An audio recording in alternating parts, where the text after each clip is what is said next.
Hello بچوں، کیسے ہیں آپ؟ امید ہے کہ آپ سب ٹھیک ہوں گے۔ خدا ان کے فضل سے، خدا کے رحم سے ہمیشہ آپ خوش رہے، آباد رہے۔ تو آج بچوں ہم موسیٰ کے بارے میں کچھ سوال جواب سیکھیں گے۔ کیا آپ سب سیکھنا چاہتے ہیں؟ اپنے پاس ایک ایک کاپی پینسل رکھیں تاکہ جب میں سوال اور جواب آپ کو بتاؤں تو آپ اسے اپنی نوٹ بک میں نوٹ کر لیں۔ تو آپ سب تیار ہیں؟ تو آج ہم پہلا سوال سیکھیں گے، موسیٰ کے باپ کا نام کیا تھا؟ تو بچوں، موسیٰ کے باپ کا نام عمرام تھا۔ موسیٰ کی ماں کا نام یوکبت تھا۔ موسیٰ کے بھائی اور بہن کا نام ہارون اور مریم تھا۔ موسیٰ کے نام کا مطلب ہے پانی سے نکالا ہوا۔ موسیٰ کی بیوی کا نام سپورا۔ موسیٰ کے بیٹوں کے نام تھے جیرسوم اور ایلیعزر۔ موسیٰ کے سسر کا نام یترو تھا۔ موسیٰ مصر میں کس کا بیٹا ہو کر پالا گیا؟ موسیٰ مصر میں فرعون کی بیٹی کا بیٹا ہو کر پالا گیا۔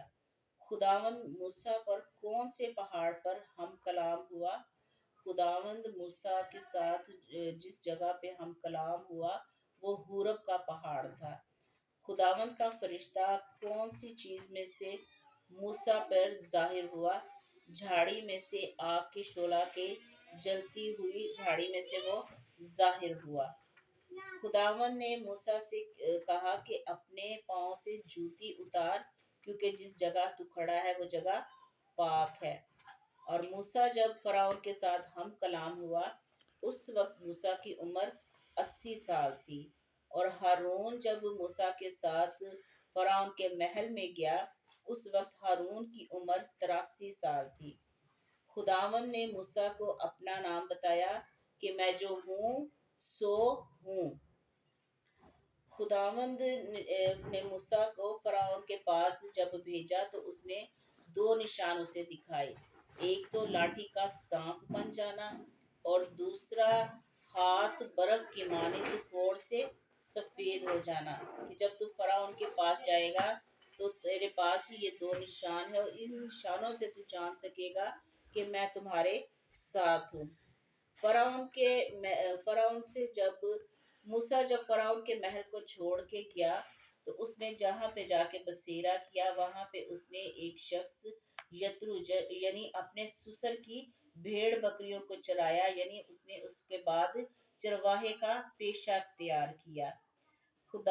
ہارون کو موسیٰ کا خدا نے کیا ٹھہرایا تھا؟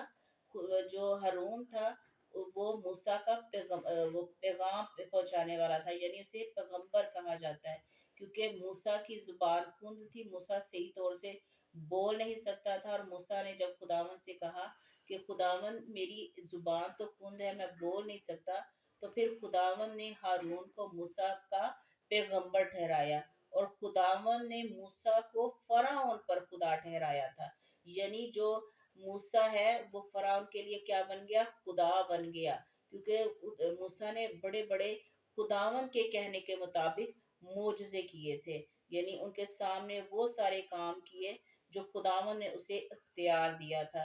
اور جب بنی اسرائیل مصر میں گئے تھے تو اس وقت ان کی تعداد 70 لوگوں کی تھی، اور صرف 70 لوگ مصر میں اس وقت گئے تھے، یعنی یعقوب سمیت اس کے بیٹے، اس کی بہویں، ان کے بچے، یہ سب 70 لوگ تھے۔ اور جب ملک مصر میں سے بنی اسرائیل نکلے تو انہوں نے عید فصح کو منایا، اور بنی اسرائیل ملک مصر میں 430 سال تک غلام تھے، یعنی مصر میں وہ فرعون کی غلامی کے اندر 430 سال انہوں نے گزارے۔